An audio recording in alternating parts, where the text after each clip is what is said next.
Hey, welcome, Enigma here. I have purchased a MetaQuest 3S and played Batman Arkham Shadow, something I originally wasn't going to do if you had seen my video from 2 months ago? Damn, I suck at uploading. Anyway, I was going to make a review for the game, but as I heard myself read from my script, I realized I was saying what everyone else was saying in their reviews, which is that Arkham Shadow is my first VR game and a worthy contender in the Arkham franchise. So, instead of boring you and repeating the same thing, I will be going into great detail about my top 5 moments that occurred in Batman Arkham Shadow. Many of these moments stem from surprises I had no clue would be revealed in this game, or just exciting moments I found to be thrilling.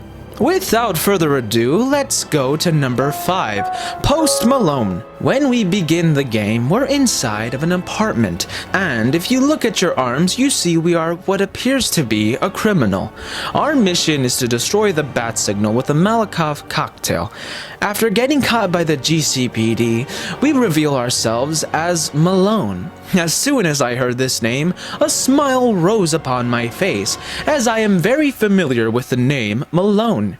In many comics and animated shows, Batman uses this alias to go undercover and make connections with criminals to gather information he wouldn't normally be able to receive as Batman. So, the fact that camouflage makes you play as Matches Malone for the majority of this game was certainly a surprise. The trailers did not suggest this in the slightest. I figured Batman would be in Gotham for most of the game, and the other part would be in Blackgate to gather information. However, I wasn't expecting to gather said information as Matches Malone. Also, the fact that we fight Bolton as Matches Malone is very cool, and it shows just how agile Batman can be without the suit and learn as he fights, which we had already seen in Arkham City and Arkham Origins DLC, but still.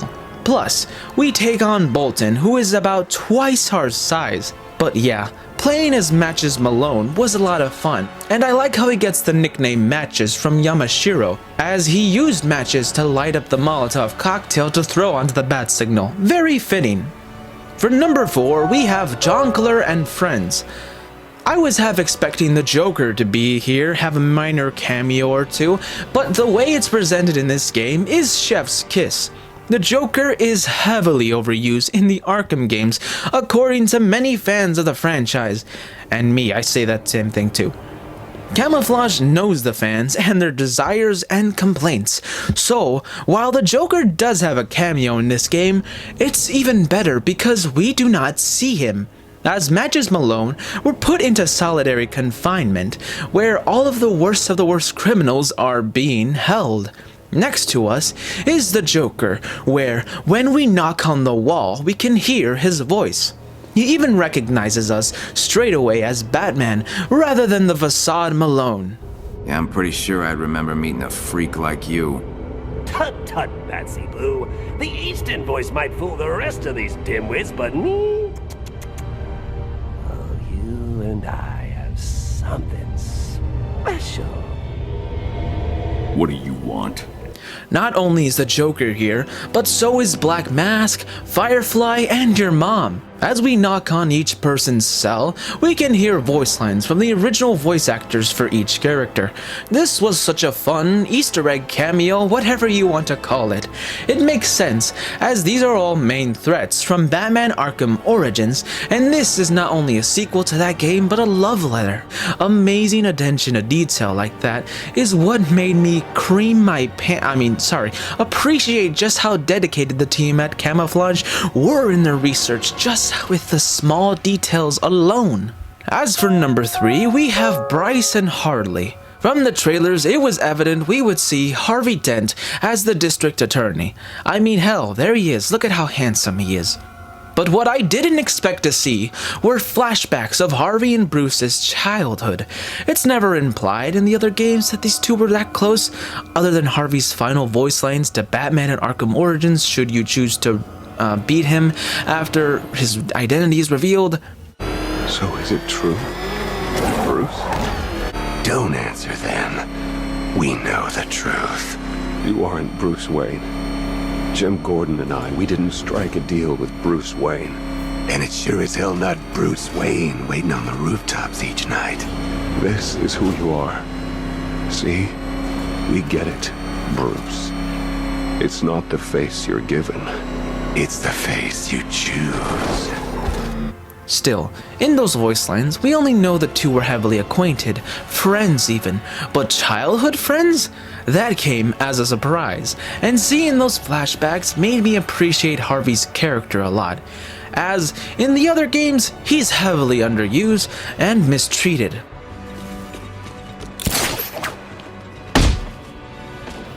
But with these flashbacks, they give a lot of depth to him. As we kept seeing him, it legitimately made me feel bad, and made me wish we could somehow change reality so that Harvey doesn't become the villain we know that he is in the other Arkham games. Like seeing his father abuse him as not only a child but as an adult infuriated me, and when he tells Harvey how the Dents are self-sabotaging men, it's sad but true. While a traumatic experience happens to Harvey, it's what he chooses to let that experience define him. With Batman, after losing his parents, he decides to seek justice, to protect those who can't protect themselves. But with Harvey, he unfortunately chooses to become a villain, a sort of mirror to Batman. Which is, again, why these flashbacks are both necessary and brilliant. Also, side note, the fact that Harvey's father flips a coin to decide whether to abuse his son or not is terrible. It's genius writing though. It makes me even more mad at the fact that Harvey adopts this method as Two-Face, flipping his coin to decide people's fate. Before we get into our top number 1 moment in Arkham Shadow, let's first get into number 2. Toothpaste is born. While I didn't expect to see flashbacks between Harvey and Bruce's childhood, I definitely didn't expect to see Harvey become Two-Face, much less in the courtroom ourselves. Malone is suspected to have killed undercover cop Yamashiro, so Gordon and Harvey basically set up a pre-trial to get information on Falcone. No! He was a good man! He was a family man! I know, but I need him on the stand! Hey, I didn't kill anyone. How is any of this on me? This is Nakano's knife. A gift for me when you joined the force. DNA came back with 2 hits. Chris's blood on the handle. And yours on the blade. You got nothing. A judge will throw this garbage out. You got no motive. No motive? I got a dozen eyewitnesses, including Captain Bolton, that saw you in a fight with Nakano your first day here. This isn't any pissing contest between two cons. In that courtroom, Jonathan Crane is about to pump us full of his toxin to get us to see our shadow, like he's been doing in this game, that jackass. But we have a counter moment where we can avoid this toxin, which causes Jonathan to swing the canister onto Harvey Dent. Harvey gets half of his body stung a little bit, didn't really do much. Actually, no, it fucking scars him horrifically. You saw it. He did this. Oh God, Harvey! Harvey! Are you okay? Is he okay? Is he okay? Bastard. I'll kill you! I do love how this moment is handled for the most part. It fits well in the story and almost fits perfectly in line with what we already had known happened in this event. We knew it was an informant of Falcone that threw acid onto Harvey's face, scarring him horrifically. But in this game, because we play as Matches Malone, we are that informant. We got close to Carmine Falcone. Only it's the media who blows this all out of proportion, making it seem as though Matches purposely did this. Again, this is so cool and unexpected at the time. And lastly, for number 1, we have Sick Mason. On our way towards strike, we run into the young lad he's been rooming with. As we punch him so hard, he lands on and breaks a chair. He grabs 2 legs as weapons and even dodges Batman's punches, until Batman rushes towards him and we see his hair exposed. Now, it ain't confirmed to be, yeah, it's obviously Dick Grayson. The evidence is there, and even Ryan Payton, the director of Arkham Shadow, basically confirms this. Not to mention, in new updates, the subtitles for this game now names the character as Dick Grayson. There's this rat that's in the projection room in the theater. Oh, you're talking about the one where people think it's Dick Grayson? The one I mean, hypothetically. Right? Yeah, I'm not sure exactly what they're talking about there, but whether that character is a known character or is just a random rat in Gotham City who just finds himself in the projector room with those 2 sticks and has some pretty cool moves. He does. And voiced by Josh Keaton. It was extremely surprising to see Dick in this. I love Dick Grayson, he's one of my favorite Robins, and I had hoped to see him as Robin, or a fresh orphan, but not as a rat.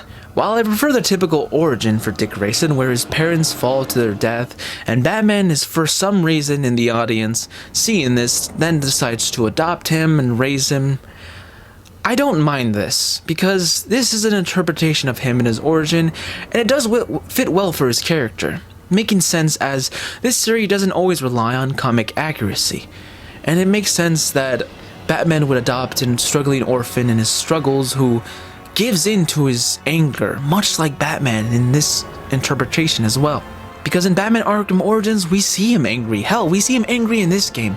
He has not overcome his vengeance and anger yet to become that symbol of hope, something we all know he becomes in the later Arkham games. What you've done to my friends, to my city, you don't deserve mercy!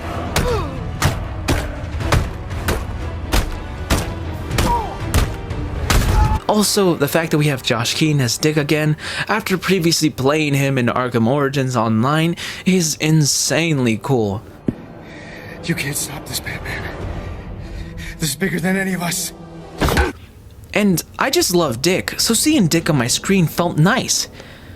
Wait, so yeah, those are my top 5 moments of Batman Arkham Shadow. A game I thoroughly enjoyed. Was it worth $250 I spent? Honestly, yeah, but that's just my opinion. What are your top 5 moments? Have you played the game yet? What did you think of it? Let me know in the comments below. Have a nice day and stay safe.